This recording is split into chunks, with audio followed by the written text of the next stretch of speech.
Hey guys, it's amyanna and welcome back to the channel. We are filming from our house in England, and that's because if you haven't seen my previous video, we did leave Ukraine, and that is because of the current crisis going on in Ukraine. If you don't know about it, you're living under a literal rock. So guys, in this video I am gonna give you an insight into how this has all been for me, and also answer some of the big questions that people keep on asking me about how obviously this is going to affect my studies and everything going on right now. I just wanted to put it all in one video because I've been updating my socials daily. I mean, things are rapidly escalating / changing. Do keep up with my socials as well, but I thought it'd be good to have a video where I just answer a lot of questions all in one. Anyway guys, before we start, don't forget to like and subscribe to follow my journey, my life. Let's just say my life, to follow my life at the moment. Without further ado, let's go.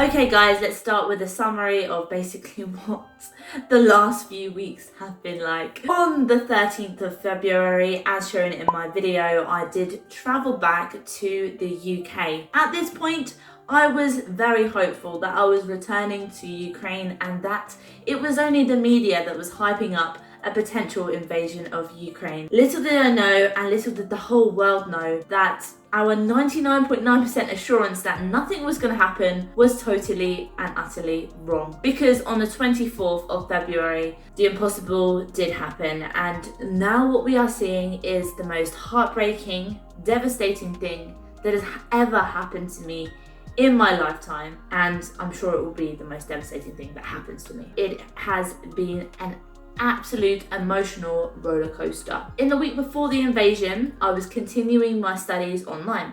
I actually had a flight booked for the 1st of March, which was yesterday, but it was cancelled obviously. In that week I was studying online, expecting to go back, and the media was hyping up, escalating stuff, and then I woke up on a very dark Thursday morning to the news and the invasion of Ukraine. Since the invasion, it's been fear, anger, depression. Got no tears left to cry, guys. Feeling so helpless back here. So I have been trying to use my social media platforms to help people across the borders, and I'm doing that still as we speak. So that is a basic summary of what's happened. Now we're just going to cover some of the questions that a lot of people have been asking me. So firstly, has Dnipro been affected? As of making this video, I'm really hoping that before I publish this video, Dnipro hasn't been affected. I'm going to touch some wood now. I'm really hoping. Lots of different news out there, but from news on the ground from my friends that are still there, nothing has happened to Dnipro, my beautiful city that I left. Next, what happened to students that were still there? They had two choices, the students, either to stay in shelter or travel back. 50-50, the risk is equal for both really, because traveling is just as dangerous as staying put. I do have a lot of friends, mainly Ukrainian, still left in Dnipro and other cities in Ukraine, and this is on the 6th day of the war. For students to leave the country, everyone has been working together. The university, Medlink Students, our agency, Students' Union, everyone has been coming together to help students leave the country. Next is about what has happened to my university. On Thursday, the day of the invasion, they just said classes were suspended for 24 hours, and we knew that was going to be extended, of course. However, it wasn't until Monday that the university officially announced that it would be closing until the 12th of March. So we've got around 2 weeks that the university is closed. The office for our agency is closed in Dnipro as well. So everything is closed down. That is the state of the university. My classes have stopped. And to be honest, I don't feel in a state for learning and studying anyway. It is really a state of panic at the moment.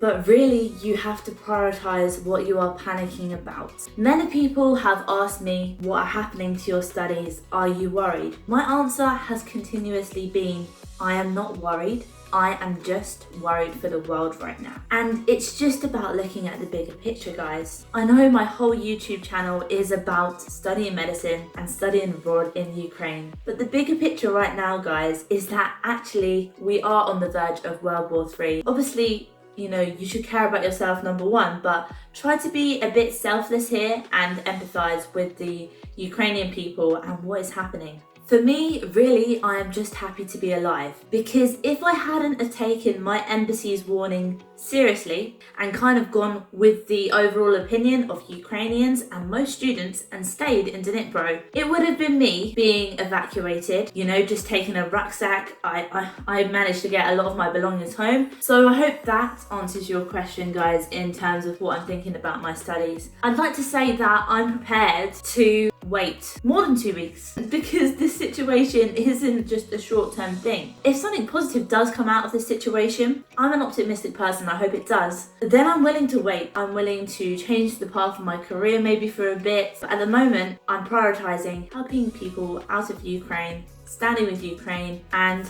just helping the world and helping Ukraine.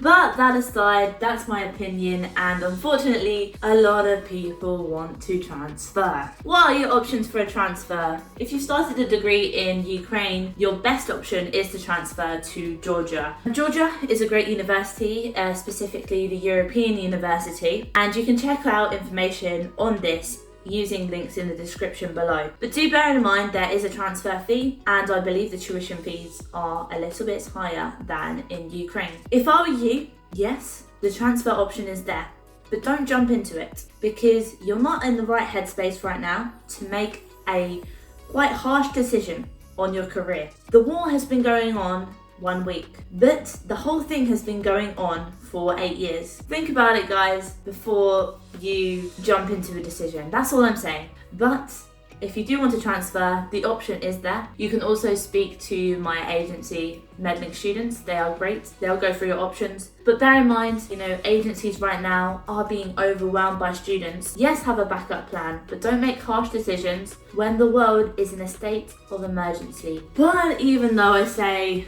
I'm waiting, even though I say the transfer option is there, people are like, okay, what is your plan though? What is your plan? Touch wood, I'm not going to transfer. I vow to stand with Ukraine. It is my home, it is my life, and I'm not giving up on it. And I'm saying that to myself, I'm saying that to you, because I'm not giving up. So guys, they were your big questions, and I hope you enjoyed that. But before we end this video, I'd like to quickly touch on mental health, because this whole situation has affected my mental health hugely. As you all know, I'm a very happy, optimistic person, but like I said at the beginning of this video, I have never been so sad in my life. So many tears, guys, you cannot imagine. I mean, this is a rare moment of the day where I'm not crying, and that's because I'm looking at a camera, and I'm being brave for you guys. Okay? But it is okay to feel sad, and a lot of my friends have been telling me, you know, just talk, just be sad, because you're allowed to. It is a depression, you know, to see your home, to see your life being destroyed, to see lives being destroyed. It's been very, very hard, guys. The first week to get me through, I was literally just trying to keep up a routine, and that's all I can recommend to you, really. Just keeping a routine before you look at your phone and check your messages. What I was doing, I was just doing my eyeliner. It's a very simple thing, but I was determined. Every day I got up and I just started doing makeup. Even though I wasn't going anywhere, I've literally been wearing makeup every day, because it's just been one constant thing that I can do to distract my mind. And now I'm moving on. The last few days I started my fitness regime again, because I thought I've got to get up and exercise, because again, a good way to fuel your energy even if you're sad. So my advice to you is, number one, routine. Number two, fixate on a simple goal, whether it's just doing a quick workout in the morning, or do something like me doing my eyeliner.